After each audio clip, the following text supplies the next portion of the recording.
KDXI, St. George. Here's your temperature update for today, March 22nd. For the Dixie area, highs near 63 and lows 45. For Zion National Park, highs 61 and lows around 40. And for Bryan Head Village, highs 25 and lows 15.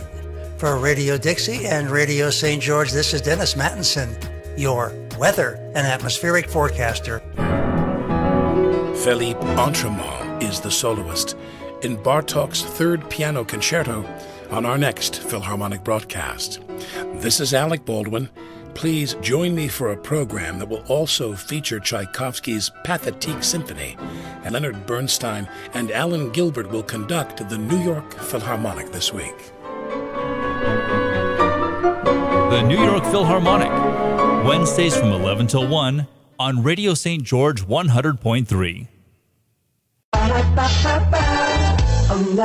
Hi, I'm Mark Parrish, owner of your local McDonald's. McDonald's offers $2,500 a year in tuition assistance for Dixie State University students. By working at McDonald's, you'll be paid and can be qualified for an additional $2,500 in tuition assistance. Apply at your local McDonald's. I'm Mark Parrish from your local McDonald's, and we're helping you go to college. The music you hear on Radio Dixie 91.3 is brought to you by Festival Sounds, providing music and sound for weddings, parties, school dances, marathons, outdoor events, sound and lights, video screens, and equipment rental. We are your wedding and event DJ.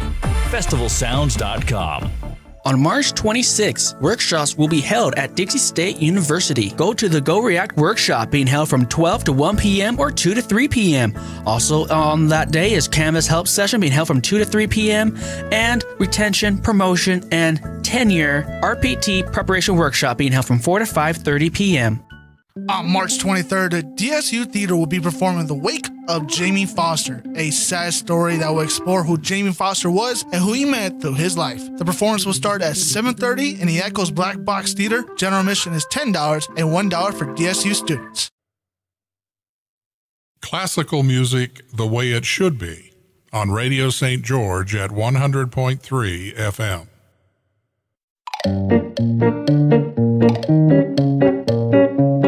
Good morning and welcome to KDXI St. George, Radio St. George at 100.3 FM.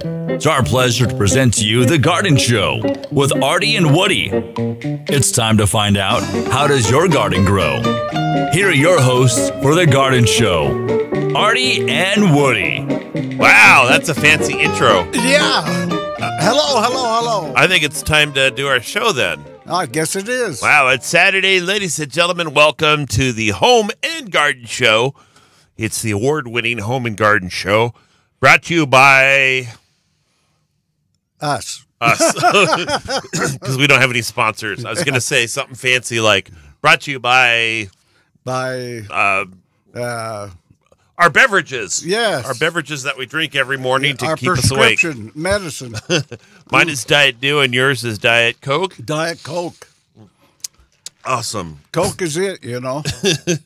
Hey, Coke and Mountain Dew. Yeah. Got a free plug today. We had a rainy week.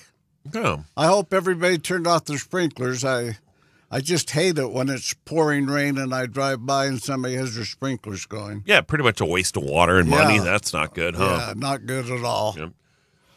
So what's going on, Artie? Well, okay, so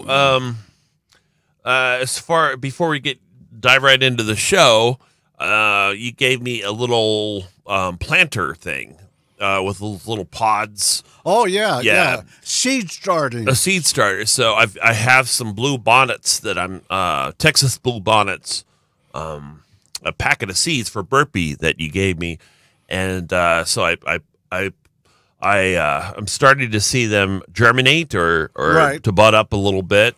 And I'm actually kind of surprised because I'm really horrible at gardening and all this stuff. It's been, what, 3 days? Yeah, but I'm sure whatever I grow will die because I'm horrible at it. Well, I'm trying to get tips from you, though. I'm willing to give you another day or two before they die.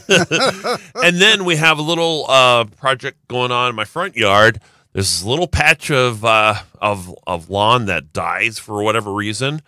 And so we... repaired it. Yeah, we threw down some more seed. We put some sod on top, And I've been trying to water it, but I've been working like crazy. And Have you seen any green? Unfortunately not. Not yet. Okay. Well, it's been because cool. I'm horrible at doing this. I really, really stink at gardening. So you that's really, why it's the Home and Garden Show with Woody. Yeah, you really and do. not Artie. You really do have a problem with the yard. We all have our blind spots. And then I have the sprinkler issue, so I have to dig up we got to repair a couple of lines. Yeah, so I don't know what I'm doing. So glad Woody's here to help. So I've got some tips that I wanted to go over with the listeners out there. Oh, let's first let them know if they want to ask a question. Oh yeah. You can email us at radiostgeorge@gmail.com. That's Radio St. George, Saint spelled out RADIOSAINTGEORGE@gmail.com. You can call us at 435-879-4100. You can also text us at that same number, 435-879-4100. Check out the show also on Facebook and YouTube. All right, so you have tips. Okay. What kind of tips? Well, this week I went over and bought some of the Bayer tree and shrub treatment. Okay. Right now is the time to do that treatment to your trees and your shrubs for the borers, especially the ash trees and the locust trees, because those two particularly are susceptible to borers. Here in southern Utah or in general? Yeah, southern Utah. Okay. So I try every year to treat it. That's a great product, that Bayer product. And the only caution is you don't want to use it on anything that's going to produce fruit or something vegetables or something. Yeah, because it's basically poison. But it'll kill any insect on the tree. Plus, it fertilizes at the same time. Trees and bushes, or just trees? Well, yeah, trees and bushes. If you have an insect problem with the bush, you can put it on that too. Now they've changed it a little bit. It used to be a liquid, and you'd mix it in a bucket, and now it's a granulated product that you pour a certain amount around the tree and then water it in. You attach it to your hose? No. Oh. You just pour it. You just pour it? They have a cap that's a cup, and you fill it with the right amount according to the size of the tree, and then you just pour it around and then get the hose and water it in. Oh, I thought it was the thing that you attached to your hose. No. Okay. But it really does the trick, because the borers down here are really bad. Pretty bad, huh? Yeah. So that's one tip, and I wanted to. Now that can be picked up at any of the home centers and garden centers, But it's a Bayer product. A Bayer product. Star Nursery, Ace Hardware, Bucks, and Lowe's, and the Home Depot. Any of them have that product, and it's a great product. Another little tip that I wanted to share with folks: this time of year, you've got your seed starting kits. Like the one you gave me. And they go anywhere from 10 plants to 72 plants, and you can buy those kits again in almost at any home center, any place that has gardening supplies. I know Doug over at Star just got in a bunch of those, so he's got those available. Everybody has them available. And you gave me a burpee kit. Yeah. And I'll be honest with you, because I have no idea what I'm doing. It was kind of hard to put the seed down into the soil thing, into that packet. Yeah. And I'm wondering, should I have watered it first and then put the... Yeah. See, like I told you, I have no idea what I'm doing. They have the pellets. Yes. The burpee has the pellets. So I was breaking the soil, and then I watered it. You water it, oh my gosh. And the pellet swells up, and then you put the seed in. In. Yeah. Oh my gosh. The pellet is made of coconut fiber. Yeah, okay. Yeah. Well, I'm seeing it bud up a little bit. should I push the buds right into the soil now? Since or should I just let it be? I'd take a little soil and sprinkle it on. Okay. I wouldn't push them down in. Okay. Yeah. So I have no idea what I'm doing. So when you've got these things on the table, and it's in your house it's 70-something degrees usually. A lot of people buy heating pads and put them underneath the kit to warm the water and to increase the germination, because if the temperature is a little warmer, it germinates quicker, and that works really well. But one of the tips I have is when you water those, water them with lukewarm water instead of the cold water out of the tap. Okay. Because the cold water sets the temperature back. All of a sudden, you're putting water on there that's 40 degrees. It's kind of shocking it. And it's kind of shocking it. So use lukewarm water to water those. Interesting. And it makes a difference. And the warming pads, the heating pads, are available, again, at most of the home centers and garden centers. And if you can't find them there, you can go to Petco. Oh, get the animal warming kits. Yeah, same thing. What you don't want to do is put a regular heating pad under them, because the heating pads they sell for the plants are vinyl, and they're waterproof. Yeah, waterproof. Yeah, and of course the ones you buy for yourself are not vinyl, so so they're a little more expensive than those. You might pay $20-25 for one. Yeah, but they last for years, and they do increase the germination rate. And this is right at the time of the year that you should have those planted and sitting there and coming up. Okay, so those were a couple of the tips I wanted to share, and I didn't want to leave until the end of the program. Okay, because I thought they were good things. Oh, that was a good thing. So. We had some questions, didn't we, Artie, that actually came in? Yeah, the last couple of weeks, finally checked the email, and we have some questions. Again, you can email us at radiostgeorge@gmail.com or drop by our Facebook page, Radio St. George 100.3, and ask us a question there, too. So, plenty of ways to get in touch with us. So, all right, well, let's see. Do you want to pick one? No, just whatever you think. I'm prepared. Whatever. All right. Let's see. And I'm not. Let's see. Okay. From Larry Washington, he asks. Oh, this is a good one. Do you have a degree in gardening? The only degree I have is I was given the third degree once. Really?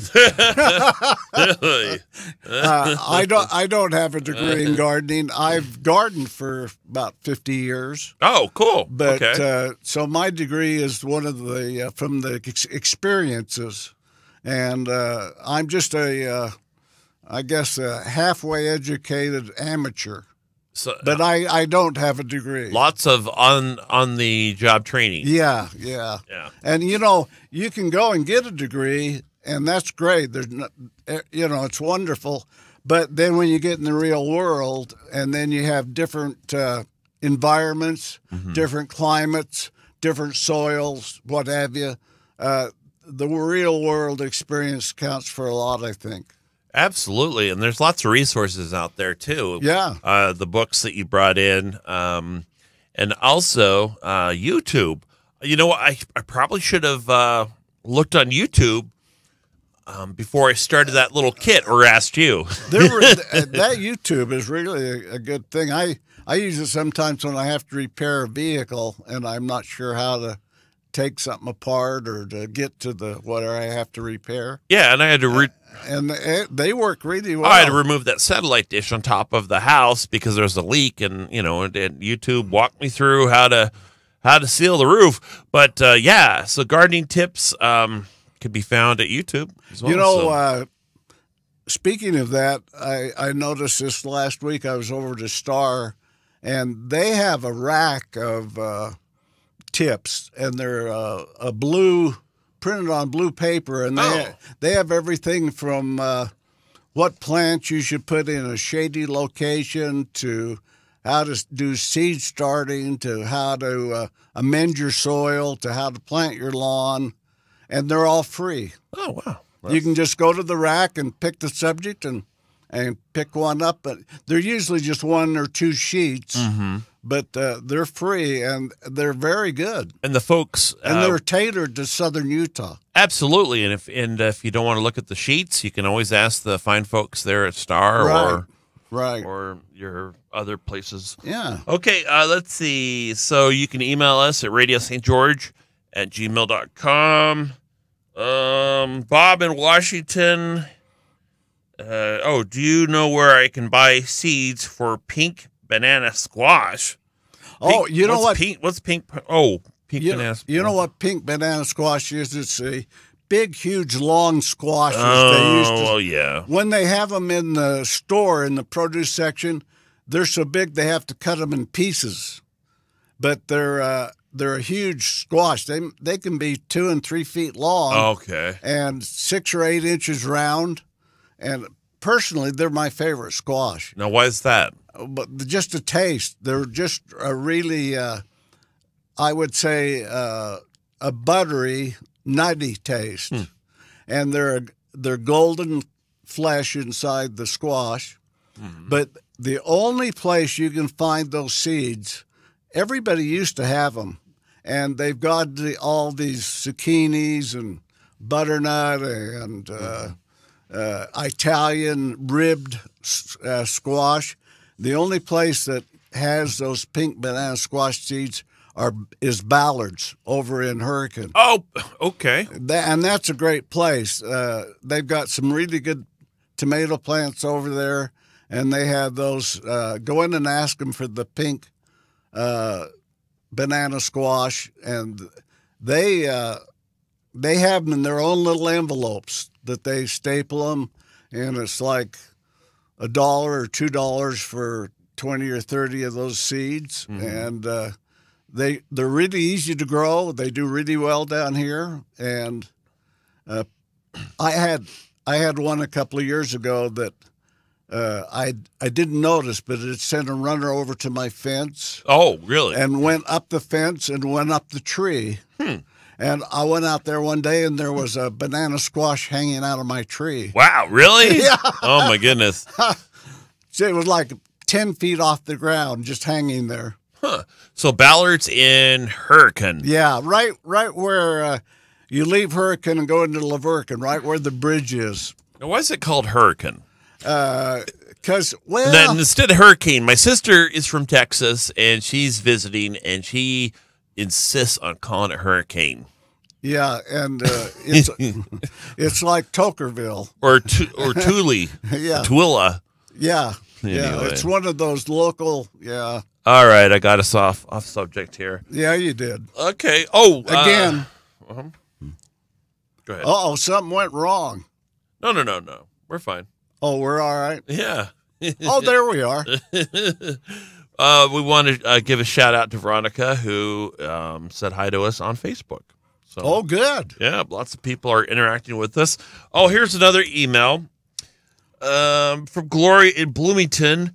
When is it safe to set out vegetable plants? Yeah, from the seed to starting. plants? Does that mean, from the starter kits? Yeah.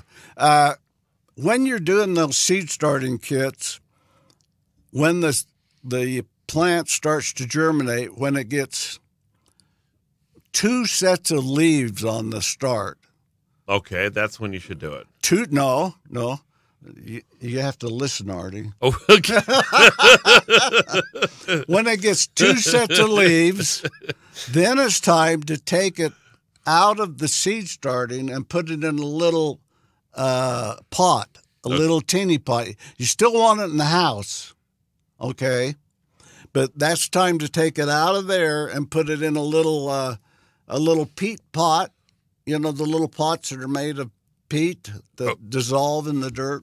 Okay, so from the starter kit to a smaller. Kit. Okay, got it. Yeah. That's when you take it out, and then you put it in that little peat pot. But you've got to wait till the danger of frost is past. And as we found out last to take week, it out of there and put it in a little 70 degrees to a little 40 peat really pot. fast. It was kind of chilly this morning. Yeah. My goodness. And then it's supposed to be 65 this next week? 65, yeah. But we're not safe yet. Don't put them out yet. Wow. Because I'm afraid that and some of your starts are more tender than others. They freeze easier. And if you put them out now, they're not going to do good until it warms up anyway. So you might as well keep them in the house. That's vegetables and fruit, and that's flowers and everything. Because she asked about vegetable plants, but that goes for everything. For all of them. What I do, I take the lid off of a tote, and I turn it over and put it on my table, and I put those little peat pots on it, so when I water them, it won't run all over the table and all over the floor, because they have a little edge around the outside that holds the water in if you water too much, and I always water too much. Well, and my cats do a little bit of different, different trick to my. They don't. They mark their territory and kill the plants. So I got to be careful doing stuff on my table. So so everyone knows that I hoard cats. Yeah, well, how many did you tell me you had? I think 15, 20? I'm up to 20 now. So we need to have another pop-up out at some location and give your cats away, some of them. Absolutely. Have a drawing and have a cat in the box drawing. We give them that great big fat one you got. Now, Aaron in Washington Fields emailed us. Love the show. Great information. How do I keep my trees from sunburning on their trunks? Okay. Now, I had that problem at my house. Yeah, that's a good question, and it's especially a good question as the warm weather's coming. Yeah, it basically my trunk of my tree was burned up a little bit. Yeah, the bark starts to crack because it's getting too dry because the west sun is on it. Oh, it's brutal. Yeah. Absolutely brutal on the west side. Yeah, and it's not happening yet, but it will happen. When it gets 110 and that west sun hits the trunk of the tree. So you have to be careful down here. A place like Salt Lake, they don't have to worry about that, but you do down here.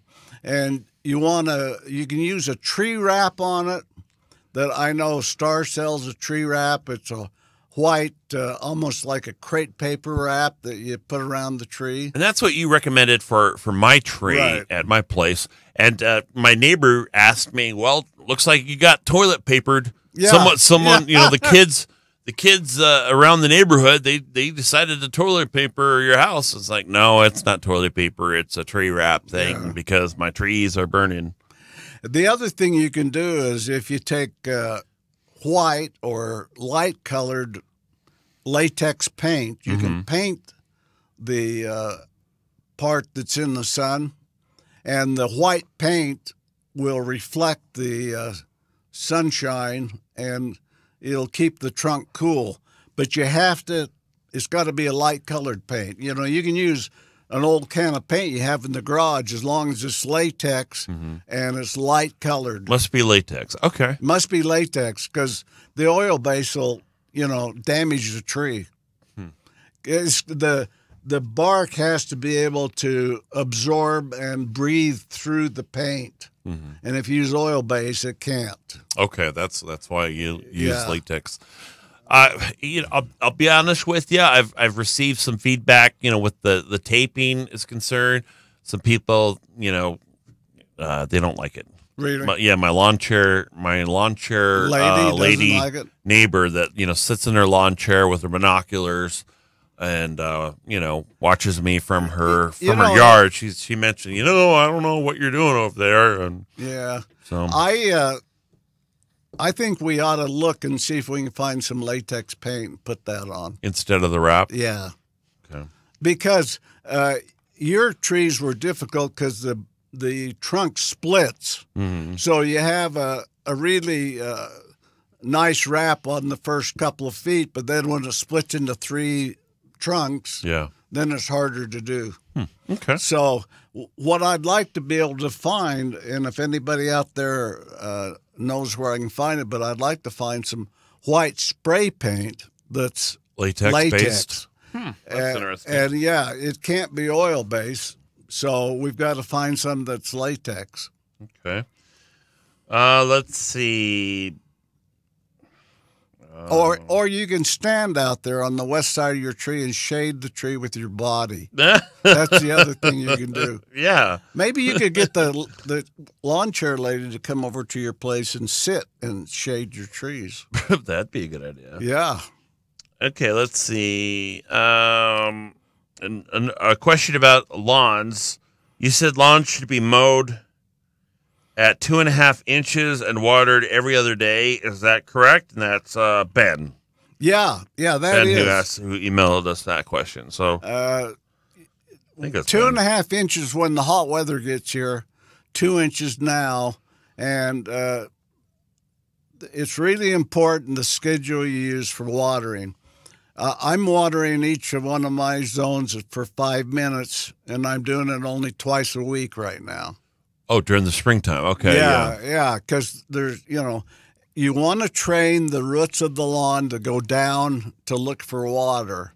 And if you water them every day, they don't have to. They're lazy. They're like us, If somebody brings you a hamburger and a Coke every day for lunch, you don't have to do a thing. You just sit there and eat it. And the lawn's kind of like that. And so if you water every other day, then it has to go down and look for the water. Okay. And so what I'm planning on doing this year is, when the weather gets a little warmer, I'll increase that to 7 or 8 minutes a zone. And then when it gets hot, it'll be 10 to 15 minutes a zone, but still every other day. Okay. In fact, every other day, even during the hot weather. Even during the hot weather. Give it more water when you do water, but still water every other day. And I think you mentioned in a previous show, we talked about oh my gosh, I lost my train of thought. Oh no! Oh, watering too much actually could damage the lawn too. Absolutely. That's one of the problems you have out at your place, Artie, is the front lawn particularly doesn't have real good drainage. And the water that you're putting on there tends to stay there. And so that's why we've cut back on your watering so much to make it. Too much water actually damages a plant more than and quicker than not enough water. Really? Yeah. I didn't know that. And the same with shrubs and so on. There's, 2 things to consider: how much water you're giving them and how often. And the other thing is, what kind of drainage have you got? Do you water the plant and the water disappears? Or do you water the plant and you go out the next day and it's still muddy around the plant? If that's the case, you don't have good drainage. So you've got to adjust your water according to the type of soil you have. Some places that sell topsoil, they actually mix some sand with their topsoil. Now, why is that? Well, so that the soil stays loose and so it drains. Oh, that makes sense. Yeah. You don't want too much sand because sand has no nutrients in it for the plant. But you want enough that it'll let the water drain through. Speaking about watering, Mike, we got an email from Mike.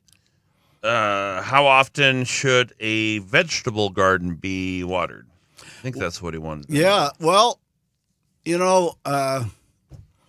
assuming that your plants are full-size plants and you're not putting seed directly out, you can seed some things directly, like cucumbers and squash.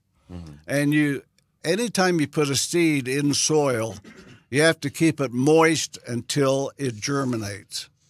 A seed is a living organism, and once you activate it, if it dries out completely, it dies. So you keep it moist, but once it starts to germinate and grow the plant, then you cut back on the water, and so right now I'm watering my vegetables, which are tomatoes, and I'm watering them every day, but only for a couple of minutes. Oh, okay. Because it's cool weather and so on. In the summer, when it's hot, I water every day. Every day for the plants. For the plants. For flowers as well. Okay. Yeah. Oh, got it. Okay. Yeah, every day. For how long? And that's why you have to have a sprinkler control box that'll let you do different things with different zones. Okay. See, your lawn every other day, your tomatoes every day. Cool. Because the tomatoes and squash and so on, when it's July and August, usually, even if you water, by the end of the day, they're starting to wilt a little bit because the sun and the heat is really hard on them. And that's one of the reasons to get your garden in as early as you can to kind of beat that heat a little bit, because usually your productivity on tomatoes and squash and that decreases when the weather gets really hot. Really? Yeah. Okay. All righty. It's the Home and Garden Show with Woody and Artie on Radio St. George 100.3. You can check out our show on Facebook, also on YouTube, and we're taking your questions at radiostgeorge@gmail.com. Radio St. George, Saint is spelled out SAINT, radiostgeorge@gmail.com. You can give us a call or text us at 435-879-4100, 435-879-4100. If we don't get to your question today, of course, we'll do it another day. And we appreciate you, taking your time and doing that. Absolutely. Because if we're going to talk about stuff, we just soon talk about what interests you. Absolutely. Yeah.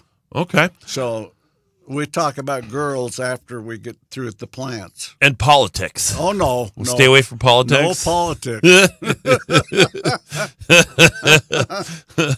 Okay. Yeah. I was going to insert a joke there, but I'm not even going to. No, I don't think we should even joke. Yeah, politics are a joke. Okay. Let's see. Is it Karen? Oh, I can't read this. I think it's Karen. Did you really mean never use? We talked about ammonium sulfate. Ammonium sulfate. No, when did we talk about that? What is that again? Last week. It's a product that they sell this time of year because it instantly greens up your lawn. Oh. And it's pure nitrogen. Like the numbers on it are 2100.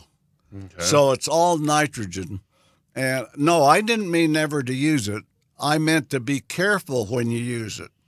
Oh, I remember that. Yeah, because if you don't apply it correctly, if you get too much on your lawn, you'll have a brown lawn. It'll burn. Now, before this last storm, if you applied it, you were really fortunate because all that rain with the nitrogen, it would have just been wonderful for your lawn. But if you apply it and it doesn't rain, then you've got to water it a lot, especially if you're concerned at all, if when you have those spreaders that you walk behind, if you don't get the wheel overlapped correctly and you get an edge of 2-3 inches where there's a double application, you'll have burnt stripes down your lawn. It'll look like a zebra. Oh, really? Yeah. Huh. So you got to be careful and you got to water it a lot. But no, you can still use the product. I have no problem with it. It's just a caution to be careful with it, is what I was implying.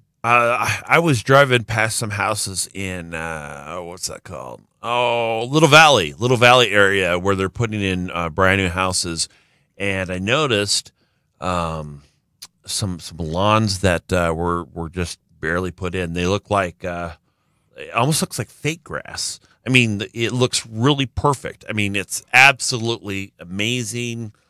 Bright green, bright green, and all that. It could have been artificial. No, they do put it in the homes if you have enough dollars. Yeah, so that's more expensive. Oh yeah, a lot more. They come and they excavate your existing lawn out, and they put a certain type of soil underneath so that it drains well, and they put some sand and they compact it.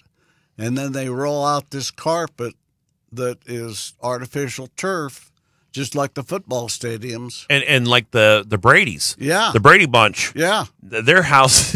And it looks great. Their house had the, what's it called? The artificial turf. Yeah. It looks really good, but it's really expensive. As an example, for your yard, I would imagine to put that in, it would be, I don't know, $5,000 maybe. Really, that much? Yeah. Well, okay, but then you never have to water it, and you never have to mow it. I've seen some lawns out there in that area, or any new construction area for that matter, where they roll out the sod. And I noticed, I did get an advertisement in the mail from Star Nursery advertising sod. I can't remember. It was really actually inexpensive. I couldn't. Well, the sod is an instant lawn. You know, that's what's great about it. Mm-hmm. The cheapest way to do it, and I'm cheap, cheapest way to do it is to seed it. But then the next step up is to roll the sod out. But then again, depending on the temperature when that sod's put down, if it's hot weather, you really have to be careful that you water it enough. And it takes about 2 weeks for the sod to start to grow a root system. Well, so it's got to have a lot of water, and so it's maybe double what seeding would cost to do sod. Okay. And then the next step after that is the artificial turf, and that's 10 times the money. It's that much? Oh, wow. Oh, yeah. That's crazy. Yeah. Well, those lawns look absolutely perfect. It's like, I want my lawn to look like that. Yeah, so.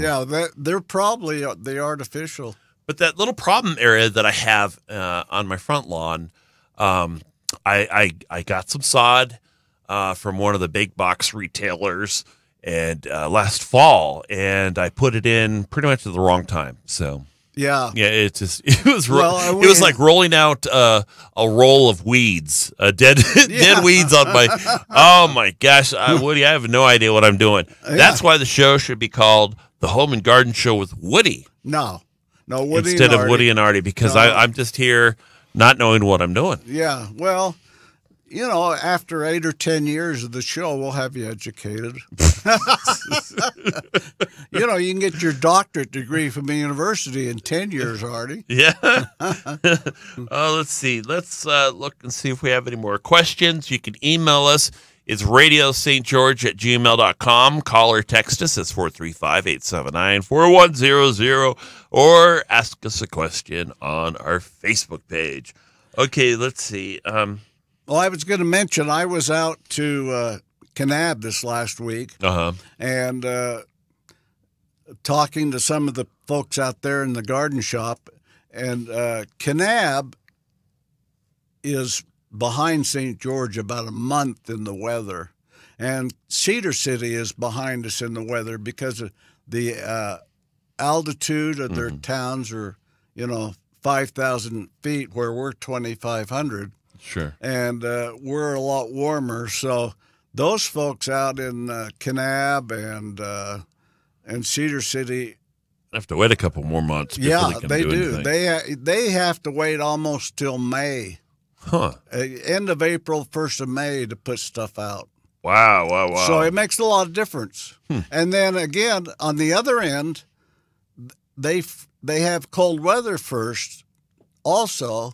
So if they have tomato plants or squash plants, they're more likely to be frozen sooner than down here. So in one way, we have problems, but in another way, we're fortunate to have the warmer weather longer. And there's people down here that plant winter gardens. Do they? Oh, yeah. Okay, yeah. You can put carrots, you can put broccoli, you can put Brussels sprouts, and grow them over the winter.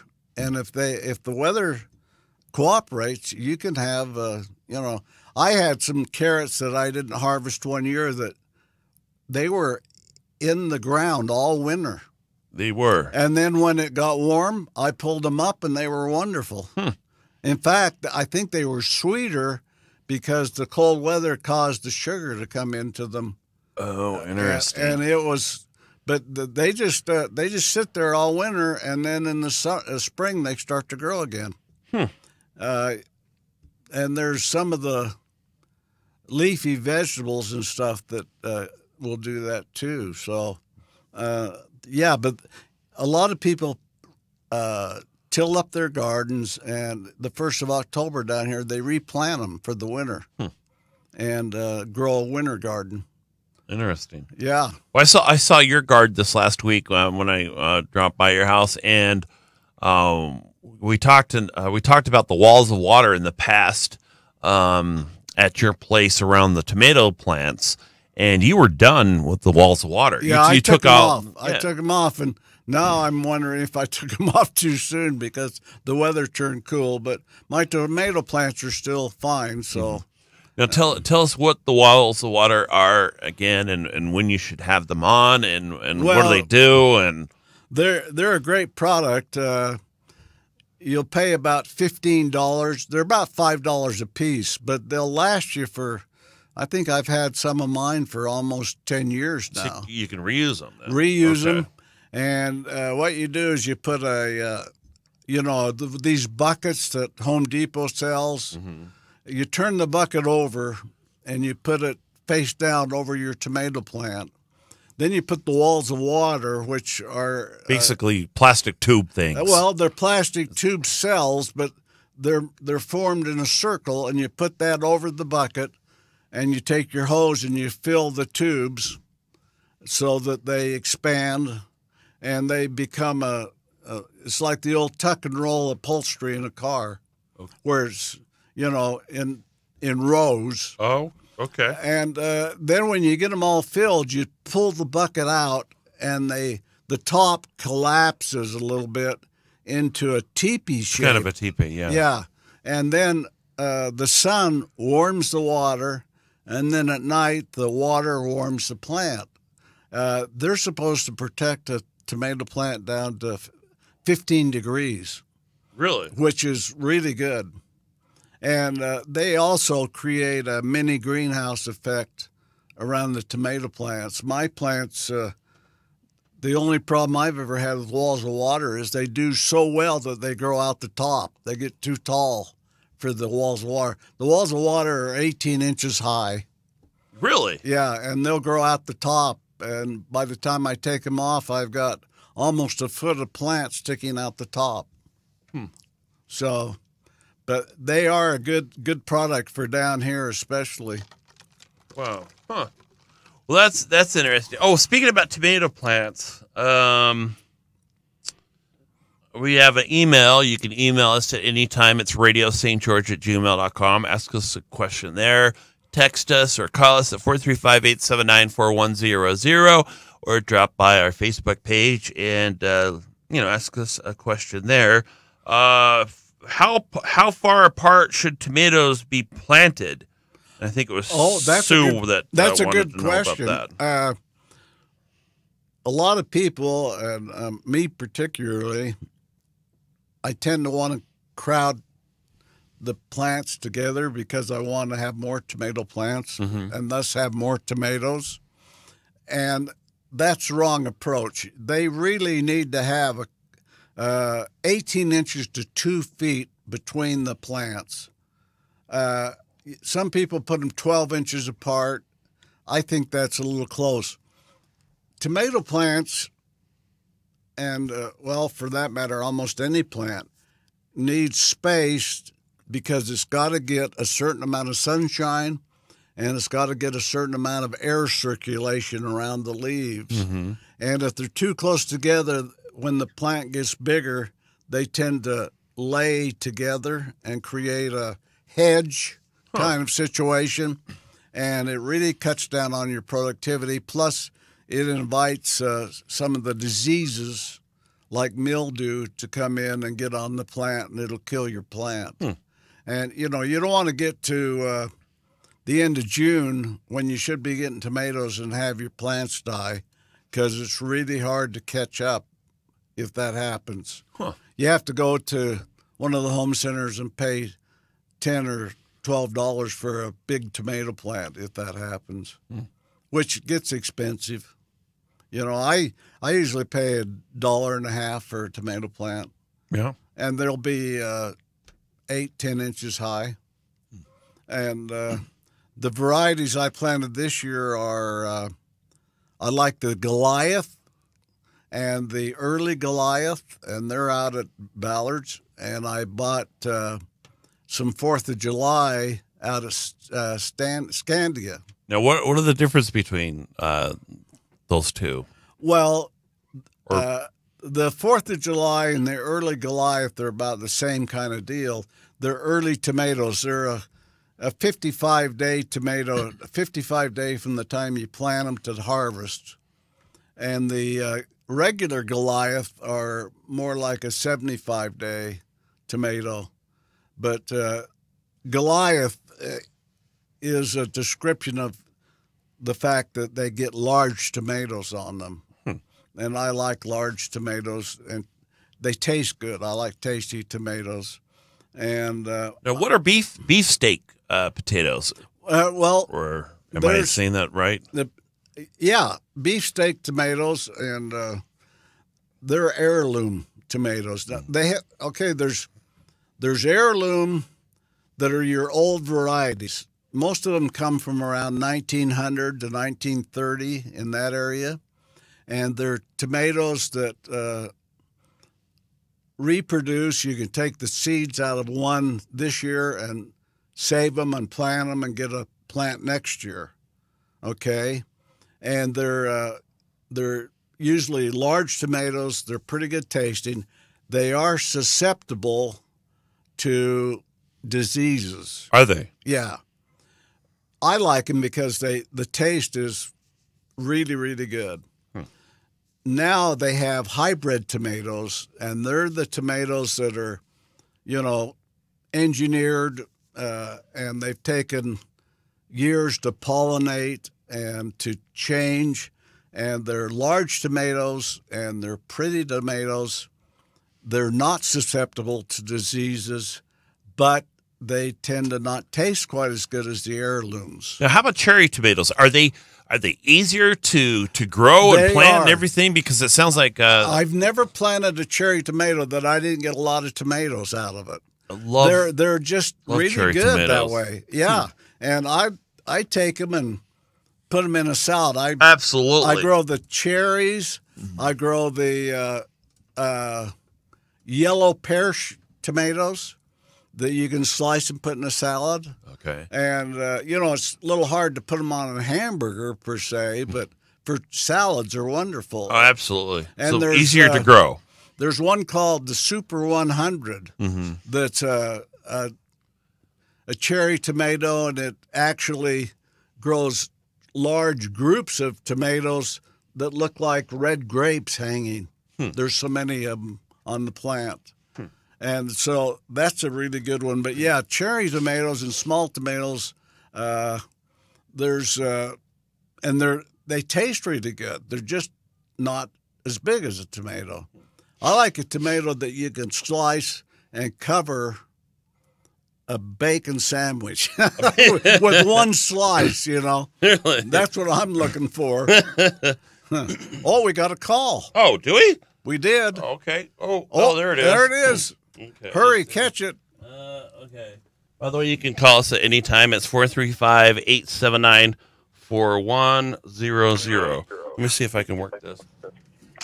All right. Hey, first time calling, long time listener. Love the show. Absolutely love the show. Woody and Artie, you're the very best. I have a question about watermelons. Do watermelons grow well here in St. George? Hey, that sounds like me on the phone. Yeah, it does. Wait, what? Huh? Or it's your brother, your twin brother. Do you have a twin? I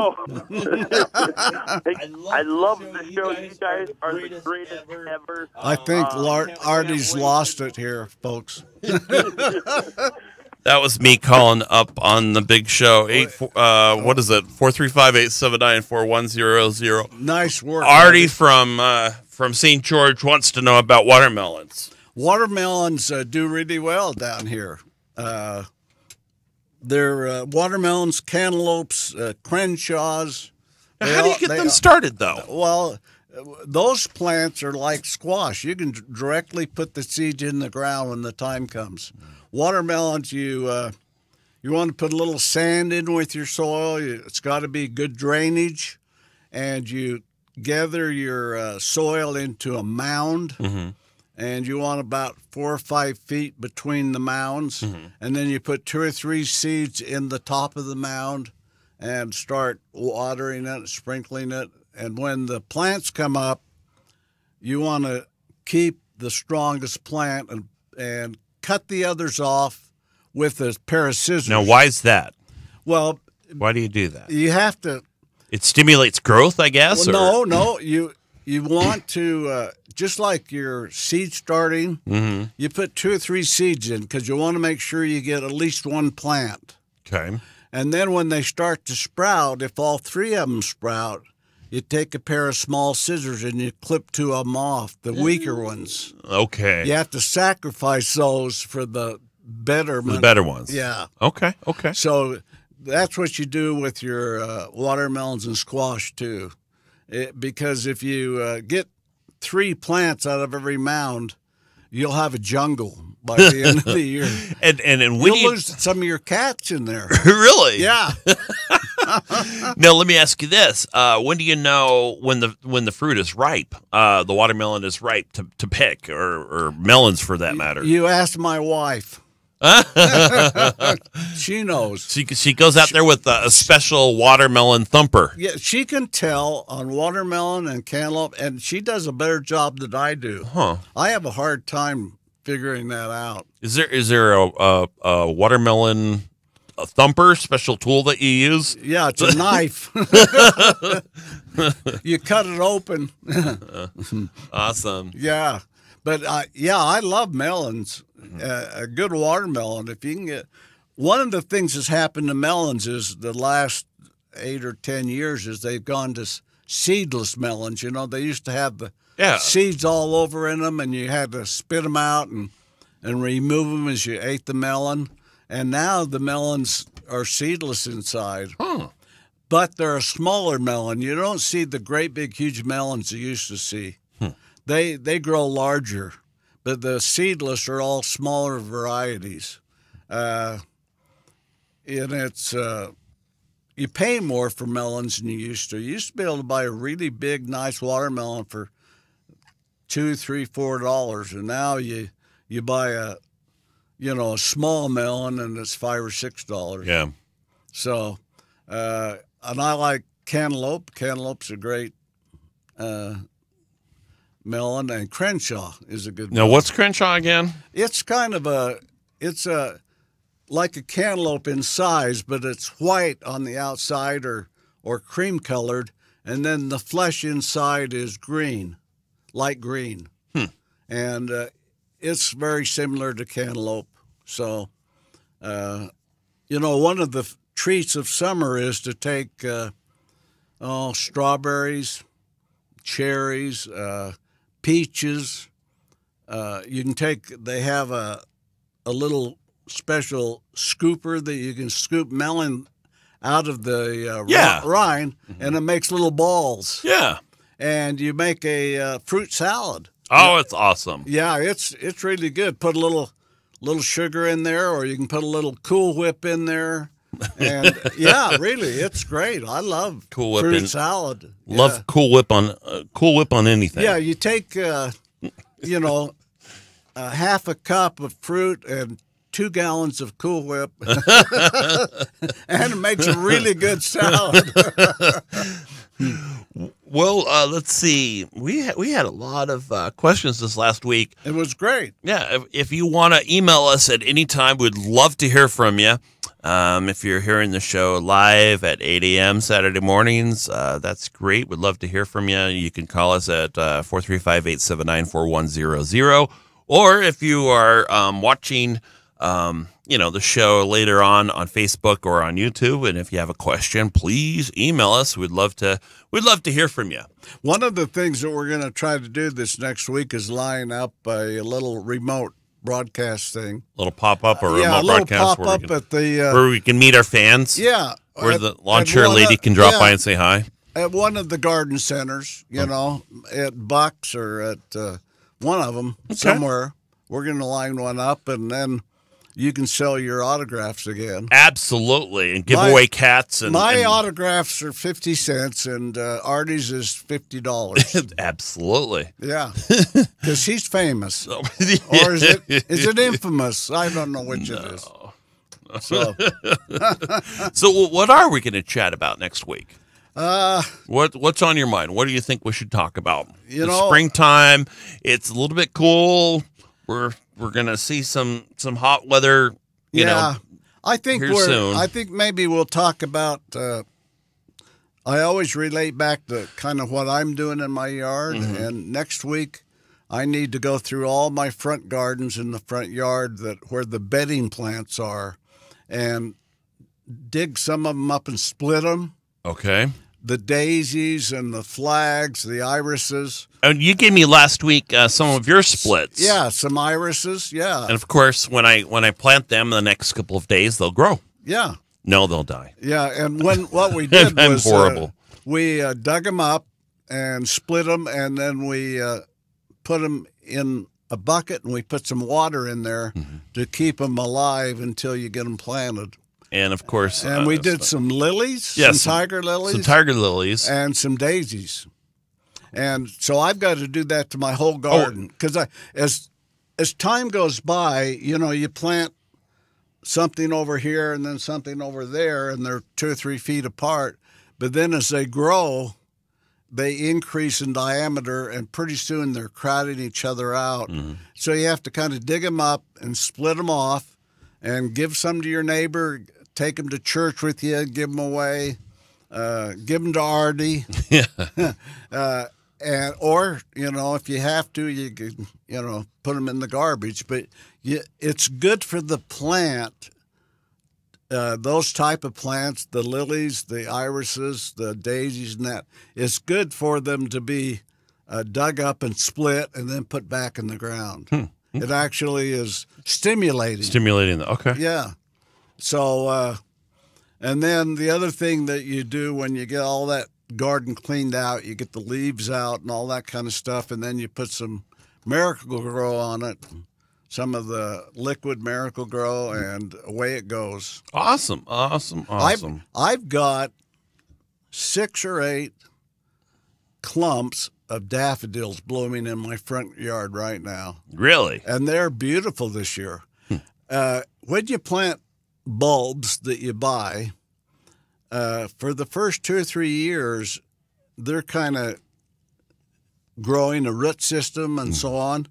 And then when they get stronger and older, all of a sudden the blooms are bigger, the plant's taller. You can tell that it's mature. So, well, Woody, we've come to an end again of another award-winning show. Yeah, it's the Home and Garden Show with Woody and Artie on Radio St. George 100.3. We want nap time. It's nap time. Yeah, you have to go to work. I have to work all freaking day. Yeah. We want to thank our good friend Sean Denovan, who teaches broadcasting and recording and all sorts of great stuff here on the beautiful campus of Dixie State University. Thanks, Sean, for letting us do the show and trusting us to do the show. There's not a lot of people that would trust you and Oh I. my gosh, you know, that's for sure. with the airwaves and so on. And you can see us on Facebook. Drop by our Facebook page or YouTube. It's Radio St. George. Give us a question or comment or whatever. Email us at radiostgeorge@gmail.com or call us or text us at 435-879-4100. If you go to Facebook, you'll see Artie's getting better looking every week. I don't know about that. I have what they call a face for radio, ladies and gentlemen. So, all right. Well, that does it for another exciting edition, award-winning and exciting edition of the Home and Garden Show with Woody and Artie on Radio St. George. Catch us on Good Morning America. Yeah, exactly. All right. Goodbye, Woody. Goodbye. Next time with the Chicago Symphony Orchestra.